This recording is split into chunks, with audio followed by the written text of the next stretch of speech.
اللہ اکبر اللہ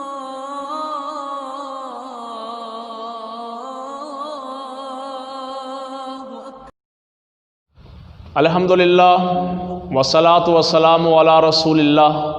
نبی کریم صلی اللہ علیہ وسلم کے صحابی حضرت ارباز بن ساریہ رضی اللہ تعالی عنہ وہ فرماتے ہیں کہ ایک دن وعظنا رسول اللہ صلی اللہ علیہ وسلم، ہمیں پیارے پیغمبر علیہ السلام نے واعظ فرمایا، خطبہ دیا بعد الغدات، صبح کی نماز کے بعد، اور ایسا بلیغ خطبہ تھا، ایسا بہترین واعظ تھا۔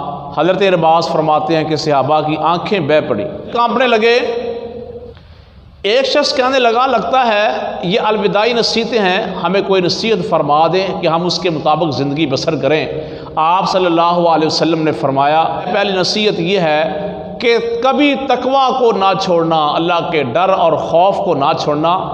وسم وطا، تمہارا مالک، تمہارا ذمہ دار وہ کالے رنگ کا حبشی غلام ہی کیوں نہ بنا دیا جائے، ذمہ دار بنا دیا جائے تو اس کی اطاعت کرنا تم پر ضروری ہے، اس کی بات کو غور سے سننا یہ تم پر فرض ہے۔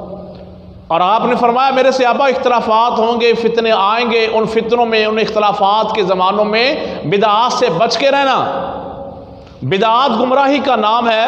اور ساتھ پیارے نبی علیہ السلام نے فرمایا، علیکم بسنتی، میری سنت کو لازم پکڑنا، وسنت الخلفاء الراشدین المہدیین، اور ہدایت یافتہ کامیاب جو میرے خلیفے ہیں ان کی سنت کو، ان کا رستہ، ان کی سنت اختیار کرنا اور اس کو مضبوطی سے تھام لینا۔